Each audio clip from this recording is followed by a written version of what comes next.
Hi అండి. అందరికీ good morning. ఈరోజు ఒక మంచి రెసిపీ కర్రీతో మేము ముందుకు వచ్చేసానండి. అదేంటి అంటే ఇది మీకు అందరికీ తెలిసే ఉంటుంది. నాకు ఈ కర్రీ అంటే చాలా చాలా చాలా చాలా ఇష్టం అండి. ఈ కర్రీని ఎలా ప్రిపేర్ చేయాలో చూసేద్దాం. ముందుగా బౌల్లో ఆయిల్ తీసుకోవాలండి. ఆయిల్ బాగా వీటెక్కినంత వరకు వేట్ చేయాలి. ఆయిల్ బాగా వీటెక్కిందేమో టెస్ట్ చేసుకోవాలండి. ఓకే, ఇప్పుడు ఆనియన్స్ని ఆయిల్లో వేయాలి.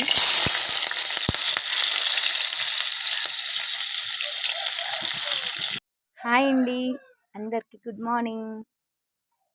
ఈరోజు ఒక మంచి రెసిపీ కర్రీతో మేము ముందుకు వచ్చేసానండి. అదేంటి అంటే ఇది మీకు అందరికీ తెలిసే ఉంటుంది. నాకు ఈ కర్రీ అంటే చాలా చాలా చాలా చాలా ఇష్టం అండి. ఈ కర్రీని ఎలా ప్రిపేర్ చేయాలో చూసేద్దాం. ముందుగా బౌల్లో ఆయిల్ తీసుకోవాలండి. ఆయిల్ బాగా వీటెక్కినంత వరకు వేట్ చేయాలి. ఆయిల్ బాగా వీటెక్కిందేమో టెస్ట్ చేసుకోవాలండి. ఓకే, ఇప్పుడు ఆనియన్స్ని ఆయిల్లో వేయాలి.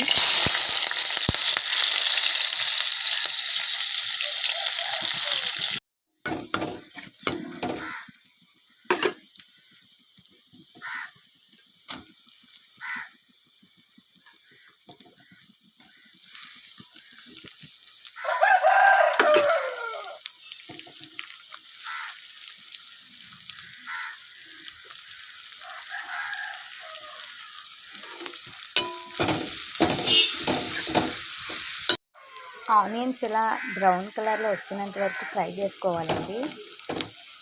ఇలా బ్రౌన్ కలర్లో వచ్చినంత వరకు ఫ్రై చేసుకోవాలి.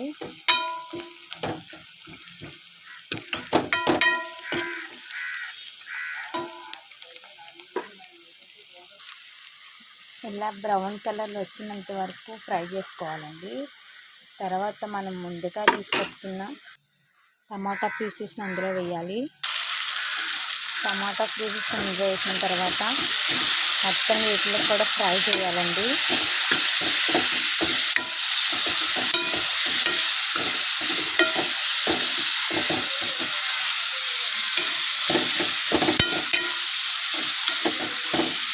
బాగా ఫ్రై చేసిన తర్వాత కింద ఒక ప్లేట్ మనం పెట్టుకోవాలి.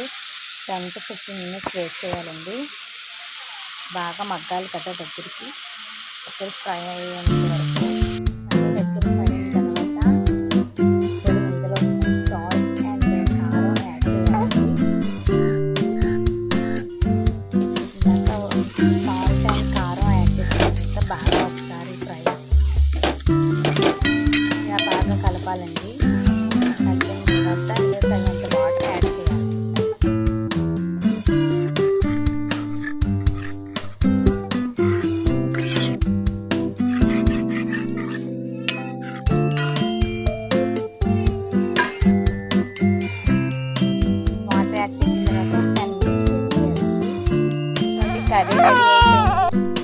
కర్రీ రెడీ అయిపోయిందండి. గ్యాస్ ఆన్ చేసేసుకోవచ్చు. ఇలా ఎంతమంది కర్రీ అంటే ఇష్టమో కామెంట్ చేయండి. అలాగే నా ఛానల్ సబ్స్క్రైబ్ చేసుకోండి, లైక్ చేయండి, షేర్ చేయండి. కర్రీ రెడీ అయిపోయిందండి. గ్యాస్ ఆఫ్ చేసేసుకోవచ్చు. రెసిపీ కర్రీ మీలో ఎంతమందికి ఇష్టం అన్నది నాకు షేర్ చేయండి.